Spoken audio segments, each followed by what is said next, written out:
Amados hermanos, vayan abriendo sus Biblias, por favor, porque no tenemos pantalla y tenemos que tener la Biblia en nuestras manos para poder hacer un seguimiento de esta enseñanza. Hoy vamos a continuar con la serie que hemos titulado Certeza en la incertidumbre. Una serie que viene como un bálsamo en los corazones de muchas personas, porque nosotros como pastores conocemos sus vidas y sabemos que muchos de ustedes están pasando por diversas pruebas. Entonces la intención de esta serie es eso, reanimarnos y darnos cuenta de que tenemos un Dios en el quien confiamos, en el quien podemos confiar, un Dios confiable. Porque los momentos difíciles, hermanos, están asegurados. Las pruebas, las aflicciones, los momentos dolorosos están asegurados. Nadie va a poder escaparse de pasar por momentos de tribulación y momentos de adversidad. Cada uno de nosotros en cualquier momento va a pasar por una prueba o un momento difícil. De hecho, nuestro Señor Jesús en Juan 16:33 dice que en el mundo vamos a tener aflicciones, pero que confiemos en Él porque Él ha vencido al mundo. Si las aflicciones están aseguradas, lo que debemos preguntarnos entonces es si nosotros ¿cómo estamos enfrentando esa prueba? Si la estamos enfrentando de la manera correcta o no. Si estamos confiando o no estamos confiando en el Señor. Porque cuando pasamos por una prueba, si confiamos en el Señor, vamos a tener paz, vamos a tener tranquilidad, vamos a tener la certeza de que Él se va a ocupar de esa prueba. Vamos a descansar en Él, porque nuestro corazón está confiado en la prueba, porque confía en el Señor. Una confianza semejante a la mía cuando yo era pequeño. Cuando yo estaba niño, yo era un niño muy temeroso, aún en la actualidad lidio con asuntos no resueltos, pero era muy temeroso, muy temeroso. Le tenía un pánico a la lluvia, no sé por qué. Le tenía mucho miedo a la lluvia. Y después del 99, creo que fue, después de lo que sucedió en La Guaira, imagínense. Yo no me lo podía creer. El pánico se triplicaba. Y para yo poder estar tranquilo cuando era niño y llovía, yo solamente necesitaba que mis padres estuviesen en la casa. Mis padres y mis hermanas, pero principalmente mis padres. Yo quería que ellos estuviesen allí porque estar con ellos me daba tranquilidad, paz, seguridad. No importa dónde yo me encontrara, si estuviese en una casa que se está cayendo, un techo de zinc, en un partido de fútbol, donde sea que yo me encontrara, si estaba cayendo un palo de agua, y díganme si caía el cordonazo San Francisco, ese era el peor día de mí para el año. El peor día del año, ese era el peor día del año para mí. Cuando caía ese cordonazo, pero si yo estaba con mi padre y mi madre, hermanos, estaba tranquilo, estaba seguro, estaba confiado. Y no es que mis padres sean Rambo ni nada por el estilo, sean bomberos especialistas en la materia.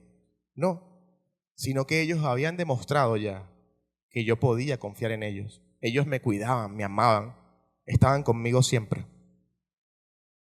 Y pensando en esto, yo dije, nosotros tenemos un Padre que es infinitamente mejor, infinitamente más poderoso que nuestro Padre terrenal. La pregunta es, ¿por qué dudamos? Ese es el título de nuestra enseñanza. ¿Por qué dudas? Y vamos a recorrer el libro de Mateo, capítulo 14, versos 22 al 33. Pero antes vamos a orar. Vamos a orar para que Dios nos ayude y nos guíe en este sermón y que pueda abrir nuestro entendimiento. Amado Dios, te damos gracias, Señor, por darnos la oportunidad de estar aquí. Te pido por cada uno de los hermanos que tú has dispuesto que escuchen esta palabra. Te pido que puedas abrir su entendimiento, Señor, y que puedas iluminarlos para que puedan comprender tu evangelio y todo lo que tú nos quieres enseñar. Al mismo tiempo te pido que me ayudes, Señor, a poder transmitir este mensaje de la mejor manera, respetando lo que tú quieres transmitir, Señor, para honrarte a ti, para glorificarte a ti. Te lo pido, Señor, en el nombre de Jesús. Amén. Acompáñame entonces a Mateo capítulo 14, versos del 22 al 33, y dice así la palabra del Señor. Enseguida Jesús hizo que los discípulos subieran a la barca y fueran delante de él a la otra orilla, mientras él despedía a la multitud. Después de despedir a la multitud, subió al monte a solas para orar, y al anochecer estaba allí solo. Pero la barca ya estaba muy lejos de tierra y era azotada por las olas porque el viento era contrario. A la cuarta vigilia de la noche, entre paréntesis de 3 a 6 de la mañana, Jesús vino a ellos andando sobre el mar. Y los discípulos, al ver a Jesús andar sobre el mar, se turbaron y decían: es un fantasma. Y de miedo se pusieron a gritar. Pero enseguida Jesús les dijo: tengan ánimo, soy yo, no teman. Y Pedro le respondió: Señor, si eres tú, mándame que vaya a ti sobre las aguas. Ven, le dijo Jesús.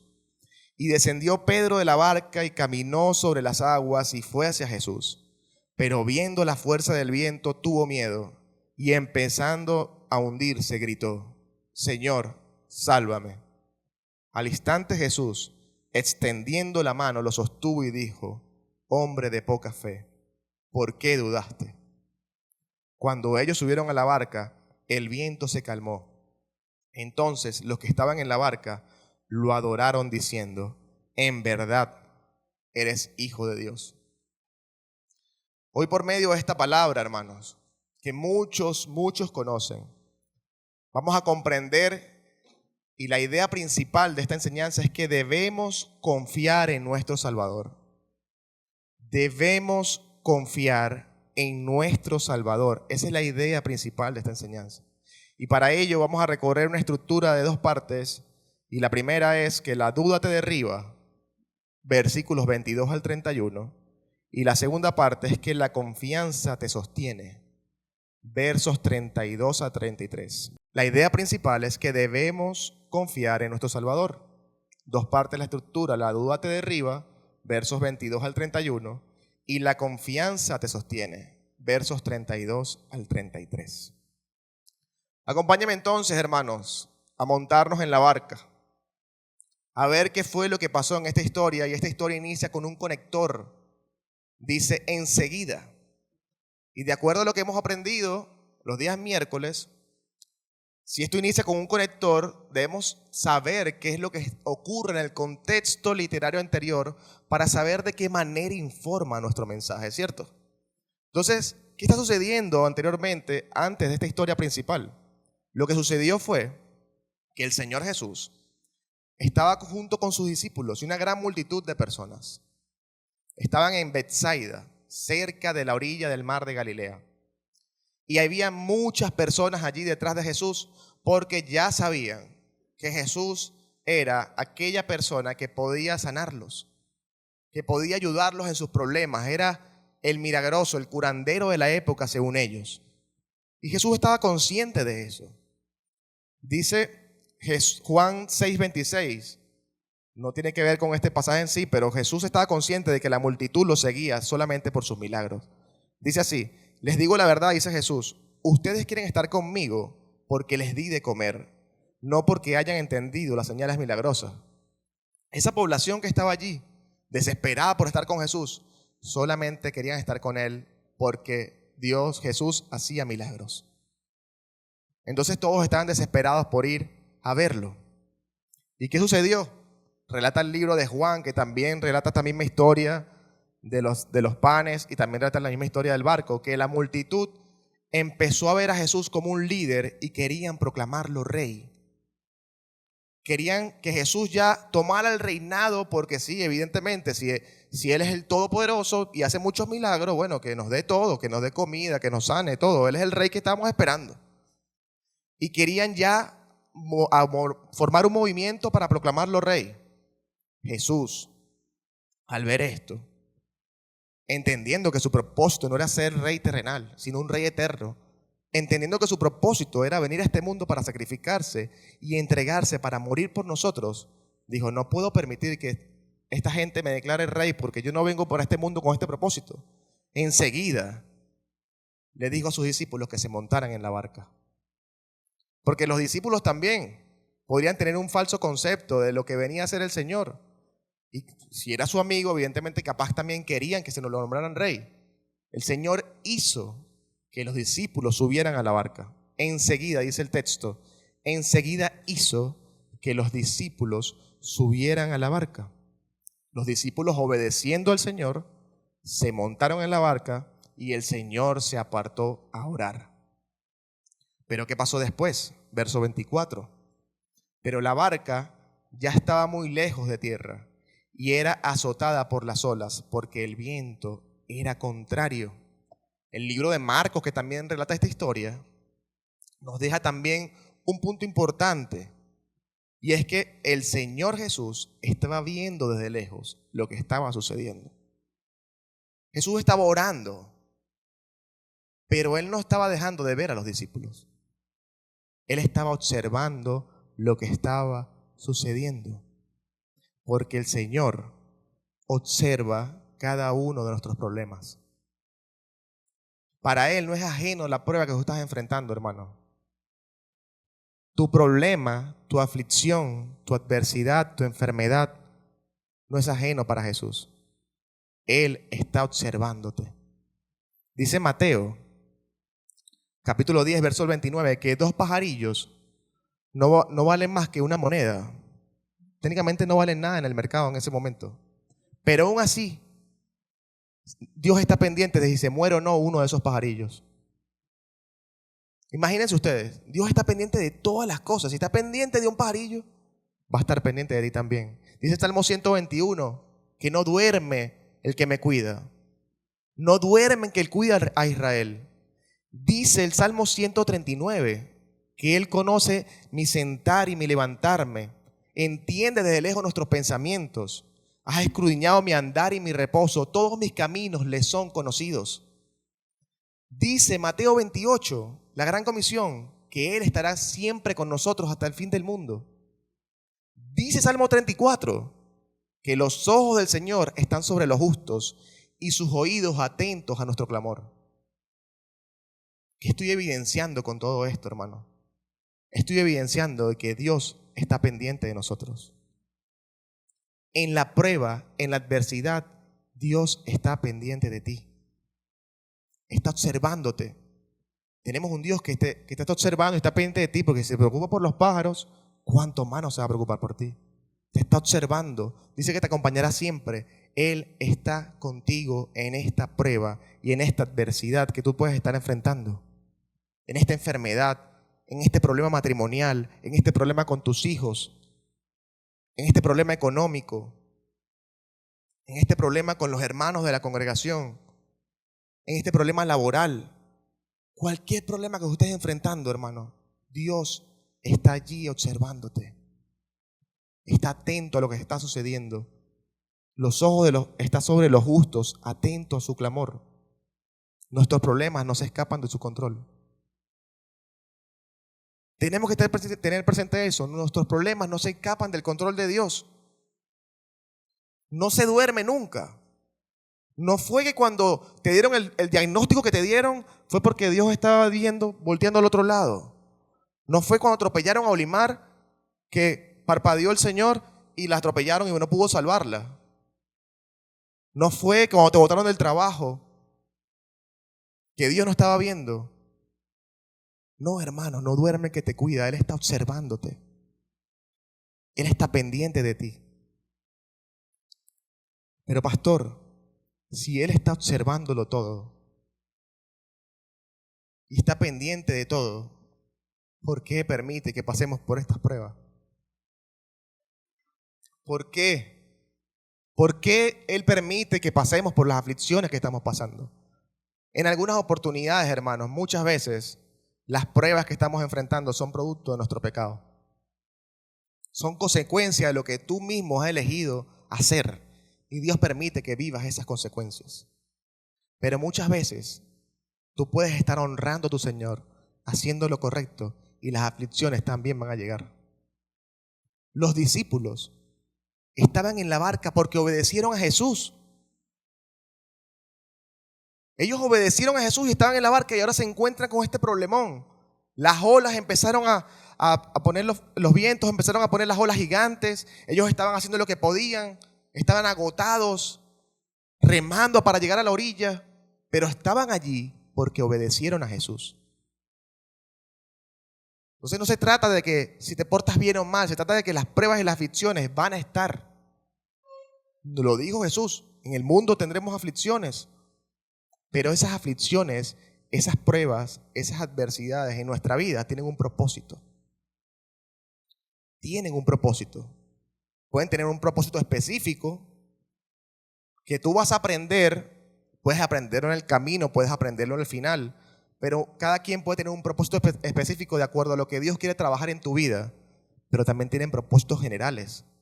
Por ejemplo, la prueba permite conocer si tu fe es auténtica o no es auténtica, de acuerdo a lo que dice Primera de Pedro. La prueba también, de acuerdo a lo que dice Santiago, forma tu carácter. Tengan por sumo gozo cuando los halléis en diversas pruebas, porque la prueba de vuestra fe trae paciencia, carácter, te transforma conforme al carácter de Cristo. La prueba también te permite glorificar a Dios. La prueba también te permite vivir un tiempo único de adoración a Dios. Y la prueba también te permite aumentar tu confianza en Él. Porque cuando todo está bien, cuando todo está perfecto, hermano, tú incluso tienes la necedad en tu corazón de pensar, no, es que está bien porque yo estoy haciendo todo perfecto. No le das la gloria a Dios ni porque te esté yendo bien en un breve tiempo. Somos tan orgullosos que pensamos que es por nosotros. Entonces, Dios permite la aflicción, permite la prueba para hacernos entender de que tenemos que confiar en Él. Es allí donde aplica Romanos 8:28, ¿cierto? Y sabemos que todas las cosas cooperan para el bien de quienes los aman y son llamados según el propósito que Él tiene para ellos. Todas las cosas ayudan para nuestro bien, sí, pero la adversidad, la prueba, ayuda para nuestro bien, según el propósito que Dios tiene en nosotros. Hay propósito, hermanos, en la prueba. Si el día a día todo está bien, hermanos, nuestra confianza no podría crecer. Cuando viene la prueba, es un excelente motivo. Cuando te das cuenta que estás en la barca, que las olas están viniendo, que el viento está con una tempestad increíble, y tú no te quedas sin fuerzas, ahí es donde volteas, ¿verdad? A clamar. Hay un dicho que dice que cuando el avión se está cayendo no hay ningún ateo. Ahí todos empiezan a orar. Pero nosotros tenemos la solución antes. Tenemos a un Salvador que está ahí disponible y atento, nos está observando. Sus oídos están prestos a nuestro clamor. Lo que pasa es que queremos confiar en nuestras propias fuerzas. Queremos confiar en lo que nosotros podemos hacer. Pero tenemos un Salvador que va a ayudarte. Él va a ayudarte. Dice el pasaje, verso 25. A la cuarta vigilia de la noche, Jesús vino a ellos andando sobre el mar. Los discípulos, hermanos, llevaban ya horas navegando, remando en contra de la corriente. Aproximadamente 6 horas llevaban allí. Y a pesar de que ellos eran unas personas que estaban capacitadas para estar en el mar, porque muchos de ellos eran pescadores y tenían la experiencia, ya llevaban demasiado tiempo allí. No podían controlarlo. Pero nuestro Señor fue a su rescate en el momento oportuno. Él no llega tarde, Él llega siempre en el momento oportuno. Lo que pasa es que en nuestra humanidad pensamos que Él se tarda mucho tiempo. En nuestra humanidad pensamos que cuando ya nos viene la prueba queremos que se acabe de inmediato. A los hombres que nos da gripe, queremos que nos quite la gripe el día siguiente. Esa es la mayor prueba de nosotros. Una gripe. Tú dices, Dios mío, quítame esta gripe que me estoy muriendo. Calma, Él va a solucionar todo en el momento oportuno. Él va a darnos las fuerzas que nos necesitamos para salir adelante. Pero Él quizás se tarda, humanamente hablando, un poco de tiempo para darnos cuenta de que no es por nuestras propias fuerzas. Es para enseñarnos que debemos confiar en Él antes que en nosotros. Es para enseñarnos que dependemos de Él y no de nosotros. Por eso es que pasó tanto tiempo. Pero el Señor llegó en el momento oportuno. Dice el texto que Jesús vino andando hoy sobre el mar y los discípulos, al ver a Jesús andar sobre el mar, se turbaron y decían: es un fantasma. Y de miedo se pusieron a gritar. Pero enseguida Jesús le dijo: tengan ánimo, soy yo, no teman. Y qué simple lo relata el texto, que dice Jesús andando sobre el mar como si fuese cualquier cosa. Pero qué increíble es eso. ¿Qué refleja que Jesús ande sobre el mar? Refleja que Él es todopoderoso. Tenemos a un Dios que es todopoderoso. Entonces, si tenemos un Dios que está pendiente de ti, si tenemos un Dios que en tu prueba está observándote, que sus oídos están prestos a su clamor, y además que tienes un Dios que es todopoderoso, cuéntame por qué dudamos. Cuéntame cuál es tu problema que Dios no tenga la solución al respecto. Porque pensamos, no, es que sí, yo estoy consciente que Jesús y Dios hicieron todo esto, pero mi problema es diferente. Hermano, no. Para Dios no hay nada imposible. Él es el Todopoderoso, el que tiene el control sobre todas las cosas y que está allí, hermanos, disponible para ayudarte. La pregunta es, ¿por qué entonces dudamos? ¿Por qué entonces dudamos? Los discípulos lo vieron y pensaron que era un fantasma, y yo me pongo en sus zapatos y hubiese pensado lo mismo. Obviamente, le recordaba que yo soy muy temeroso. Y yo, de loco, cuando era nuevo creyente, oraba para que Dios me hablara con voz audible. Ese era mi mayor sueño. Señor, háblame. Obviamente, con la doctrina que tengo hoy en día, sé que Dios me habla por medio de su palabra, pero yo anhelaba que Él me hablara en el oído. Menos mal que no lo hizo, porque me hubiese asustado, o pensaba que estaba loco, o que era un espanto que me estaba hablando. Entonces, cuando yo vi que los discípulos pensaron que era un fantasma, yo dije, no, yo también hubiese pensado lo mismo. Pensaron que era un fantasma, y Pedro hizo algo que solamente Pedro haría. Pero ¿cómo le responde Jesús?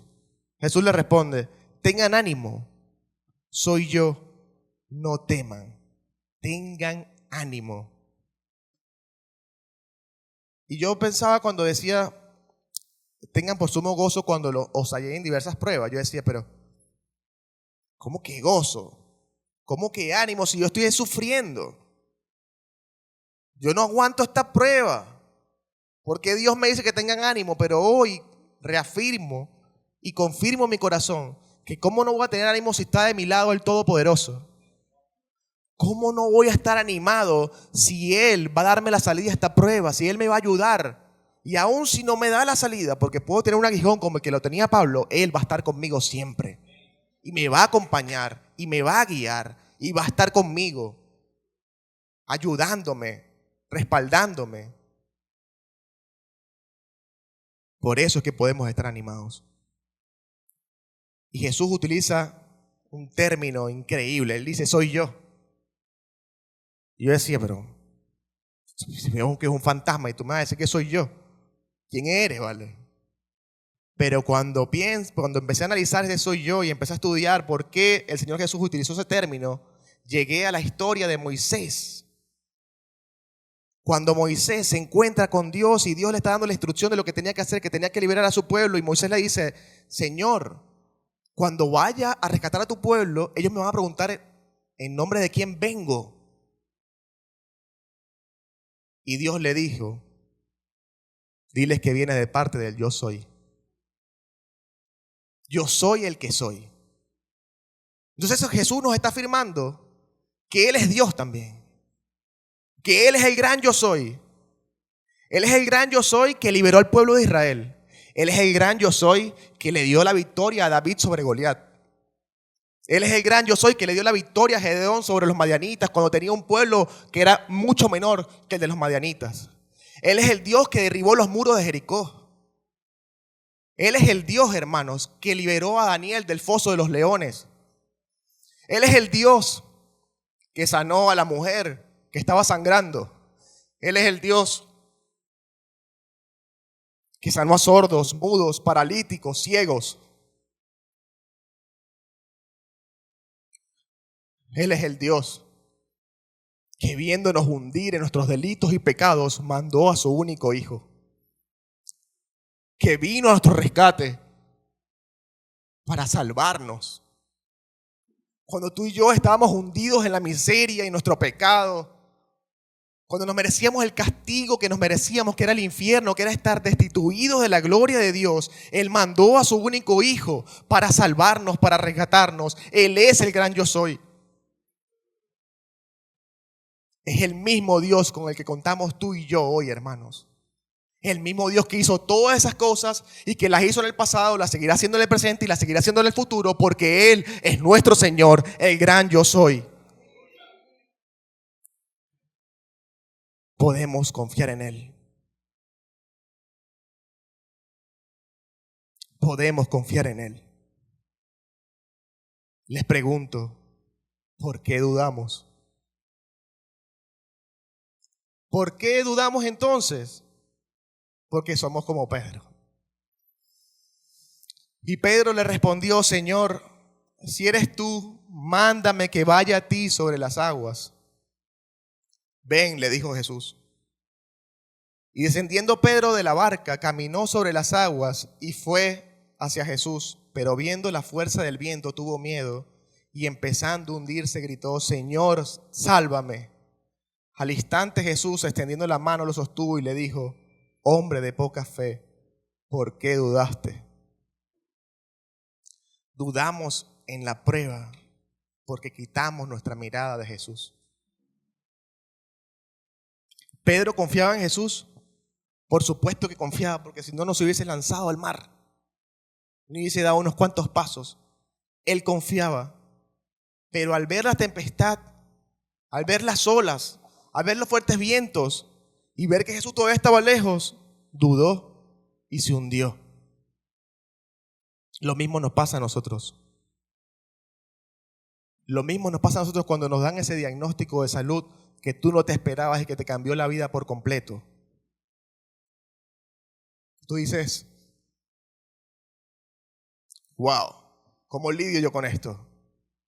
Dudas también cuando tu matrimonio está hecho un desastre y en lugar de amarse se odian, que ni siquiera pueden tener una conversación fluida porque se detestan. Dudas cuando la relación con tus hijos está grave, que tú le pides que haga lo que tiene que hacer y él está rebelde y hace lo que quiera. Dudas cuando estás en un país que han pasado millones de cosas y pensando que iba a mejorar, sigue igual. Y que la economía sigue igual, que todo está igual. Sigues dudando porque tu mirada está puesta en los problemas y no donde debería estar tu mirada puesta, que es en Jesús. Y cuando tu mirada está puesta en los problemas,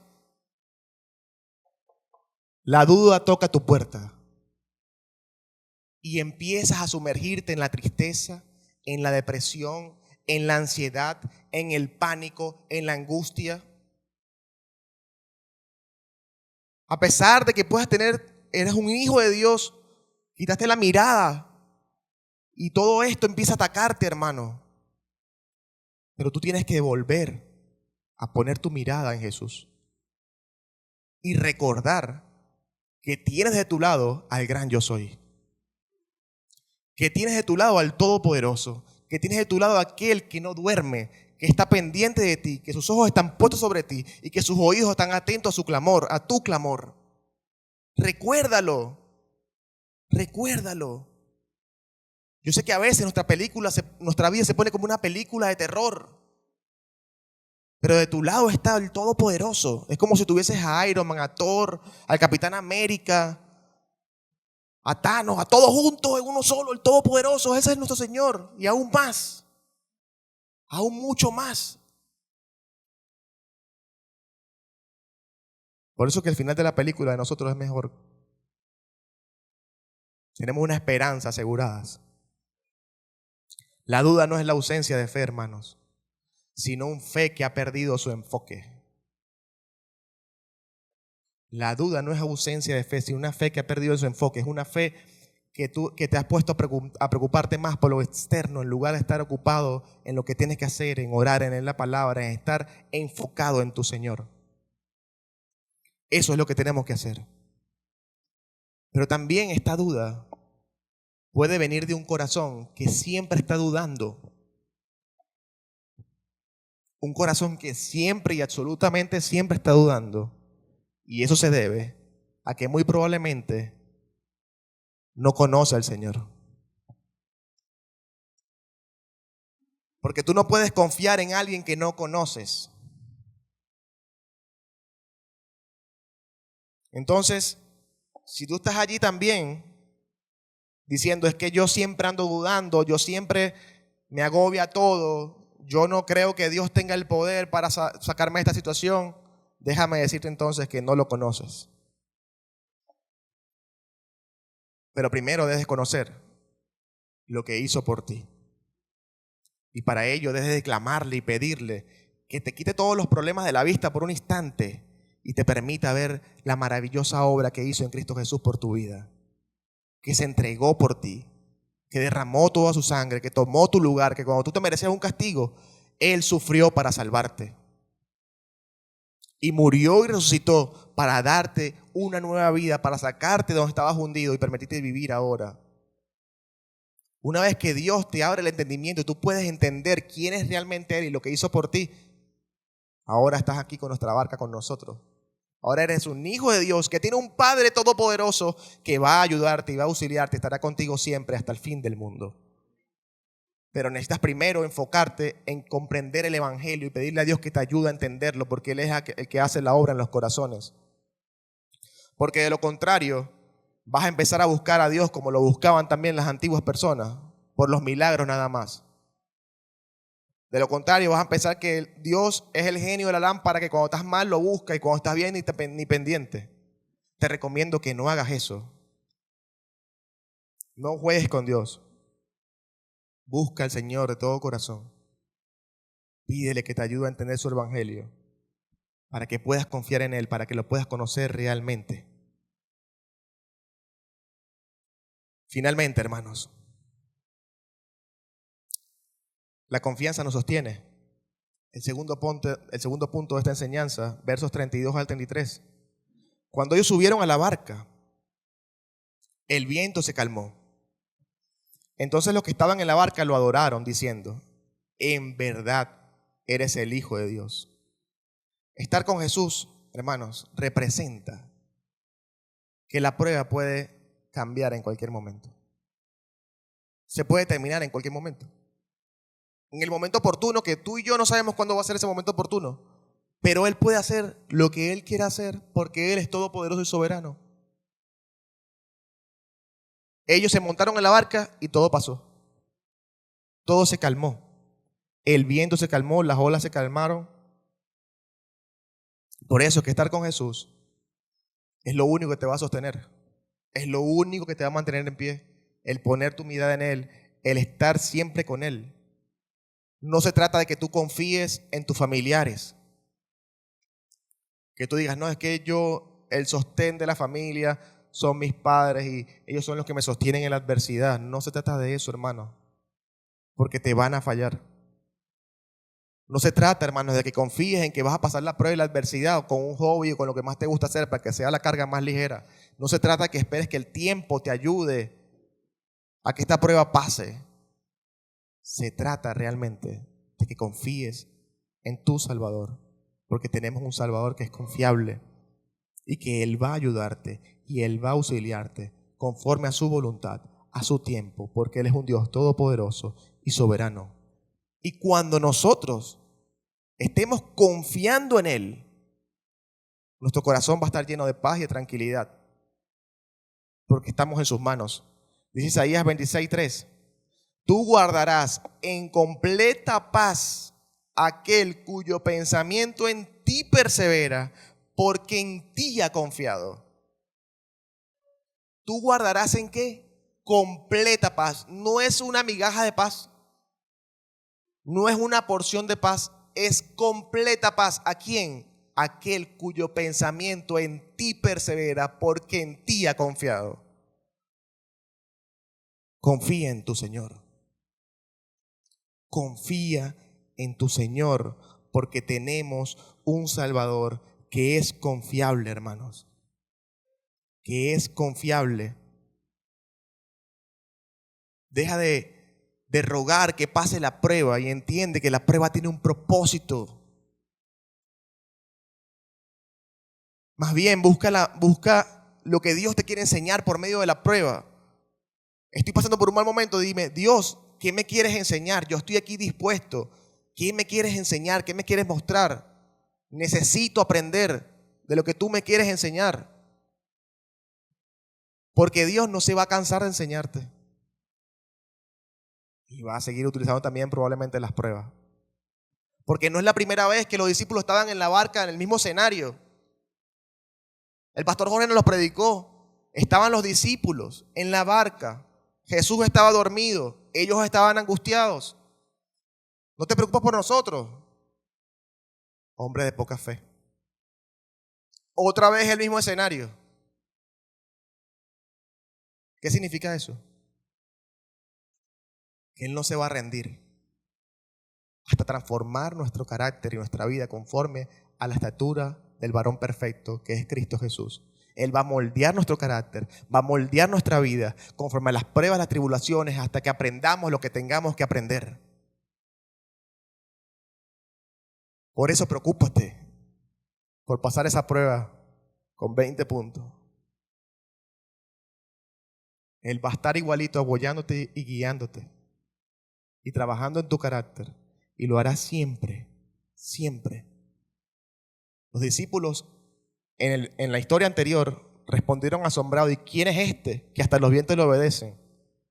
Hoy responden diciendo: eres el Hijo de Dios. Cambió su razonamiento, entendieron con quién andaban. Ese era el propósito. Dios aprovechó todo esto en su soberanía y orquestó todo esto porque era el propósito que tenía, enseñarles a ellos. Él venía enseñándoles desde que le hizo la obra de los milagros, multiplicando los panes y los peces. Pero ellos aún no entendían esas señales.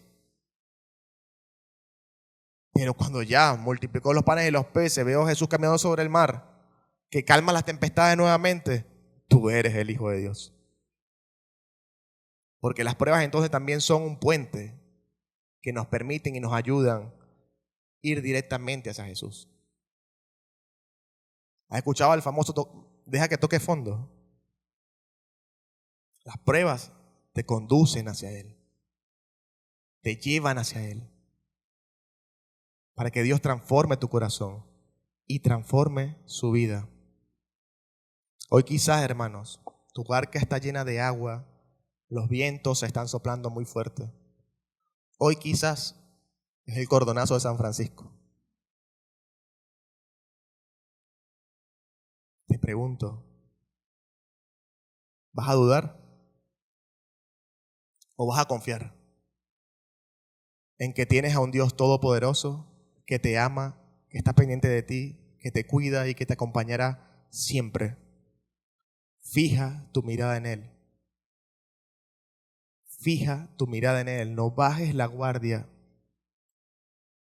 No bajes la guardia. No te sientas mal porque hayas caído en tristeza, en depresión, en angustia.